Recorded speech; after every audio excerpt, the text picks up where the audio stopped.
Antonio Galvão pada tahun 1536 seorang Portugis mendirikan sekolah Kristen di daerah daerah Maluku mungkin Ternate, dan sekarang sekolah itu tutup. Tapi itu merupakan sekolah Kristen modern pertama yang didirikan oleh Katolik.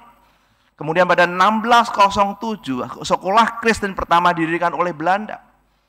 Dan kemudian 1620 Belanda menyadari bahwa guru itu sangat penting, maka training center pertama, pembekalan guru-guru pertama ada di 1620 ada di Maluku.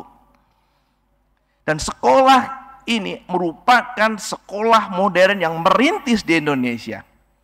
Ini merupakan salah satu paradoks, ironi, ketidakkonsistenan yang pertama yang mau saya sampaikan, Bu sekalian. 400 tahun yang lalu kita pernah merintis melakukan sekolah modern. Tetapi kuafadis sekolah Kristen hari ini, Bapak sekalian. Yang kedua, setiap gereja-gereja mengatakan bahwa preambulnya, bahwa sekolah Kristen adalah ladang pelayanan. Tuhan sudah menambahkan jumlah orang Kristen luar biasa dari 2010-2020 ada 3,7 juta umat Kristen ditambahkan di Indonesia. Maka gereja pasti bertumbuh. Tapi kenapa sekolah Kristen tidak bertumbuh? Ini paradoks, ironi, ketidakseimbangan, ketidakkonsistenan kedua. Gereja-gereja banyak membangun gereja-gereja yang bagus dengan desain yang sangat bagus, padahal cuma 2 jam ibadahnya per minggu. Sekolah setiap hari 5-6 jam anak-anaknya, dan ironisnya ada gereja megah, sekolahnya berantakan secara fisik. Dan kemudian gereja melupakan sekolah yang menjadi ladang pelayanan. Dan mereka tidak mengurus yayasan yang terbaik. Dan Bapak-Ibu sekalian, ada banyak ironi lagi. Katanya guru adalah merupakan salah satu stakeholder yang paling penting di dalam membangun suatu sekolah yang berkualitas. Kalau guru itu merupakan stakeholder yang paling penting, di manakah peran daripada FKIP di Indonesia? Kenapa dari 37-38 perguruan tinggi Kristen kita hanya memiliki 21 FKIP? Dan kenapa mahasiswa cuma 15.860?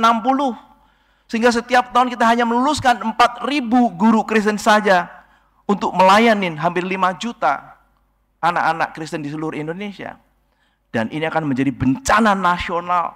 5-10 tahun lagi kita akan kekurangan guru Kristen kalau tidak dibenahin. Dan mana kata-kata yang mengatakan bahwa guru adalah merupakan stakeholder yang penting. Guru merupakan sosok yang sangat penting. Kenyataan tidak ada.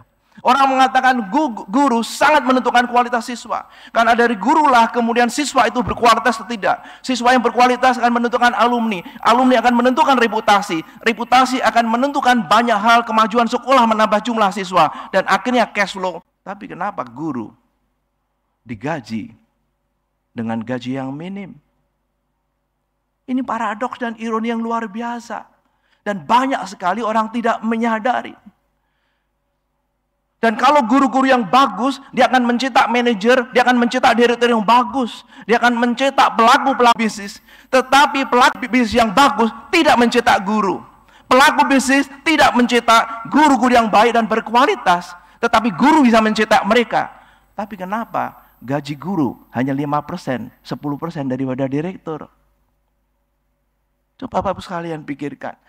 Di negara-negara maju, kenapa guru dan kepala sekolah itu mereka digaji layak? Karena mereka tahu di tangan mereka lah pelaku bisnis bisa ditetapkan. Di tangan mereka lah manajer dan direktur kemudian bisa dibangkitkan. Dan direktur satu bank, direktur perusahaan tidak bisa mencetak guru. Kan terbalik berpikirnya, bukan? Guru mencetak mereka, tapi guru tidak dihargain. Itulah Bapak sekalian paradoks, ironi, ketidakseimbangan, dan tidak konsistennya dunia pendidikan kita. Dan akhirnya kemudian terjadilah hari ini. Itulah sebabnya MPK kemudian kita merasa terpanggil. Kita terpanggil karena kita melihat begitu banyak perubahan yang terjadi dalam perspektif teknologi. Teknologi yang demikian berubah, konon ada 2 bidang yang luar biasa, salah satunya bidang pendidikan dan bidang kesehatan yang perubahan teknologinya luar biasa. Tapi paradoks dan ironinya yang lain adalah sekolah tidak banyak berubah. Dan gereja tidak mau mendorong perubahan. Maka kalau sekolah Kristen kemudian terpuruk hari ini Bapak sekalian, keseluruhan pilar ini pasti harus bertanggung jawab. Gereja tidak memperhatikan sekolah. Mereka tidak mengirimkan pengurus yang paling baik. Dan mereka tidak memikirkan berapa gaji-gaji guru supaya kesejahteraan mereka terjamin. Demikian juga dengan pilar perguruan tinggi Kristen. Kita sadar.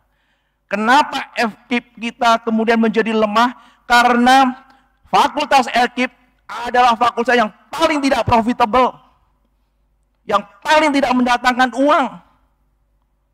Makanya buat apa mendirikan FKIP? Tapi paradoksnya, apa jadinya sekolah Kristen di seluruh Indonesia 5-10 tahun lagi?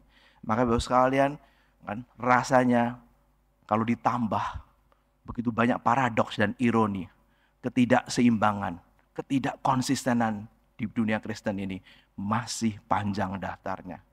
Oleh karena itu saya berharap sambutan singkat ini, mari kita siapkan hati. Ini tanggung jawab kita bersama.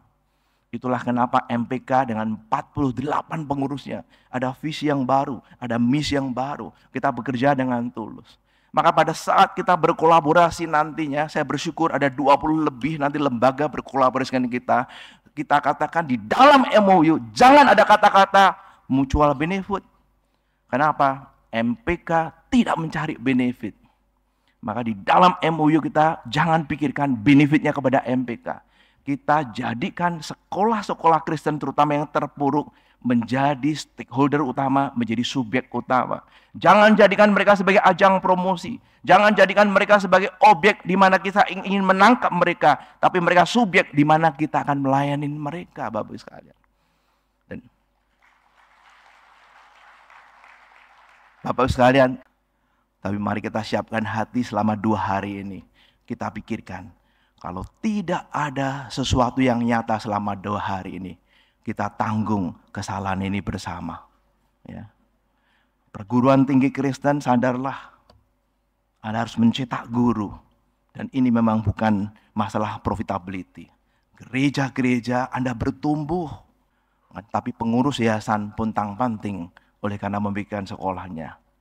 Bukan hanya di Indonesia bagian timur, tapi di Jawa Tengah, di Jawa Timur masih banyak mereka-mereka terpuruk, tertinggal, dan terlupakan. Terima kasih sudah datang dari ujung barat sampai ujung timur. Kita berkumpul, disatukan dalam satu visi untuk berkolaborasi menuju transformasi sekolah Kristen. Tuhan memberkati kita semua. Terima kasih.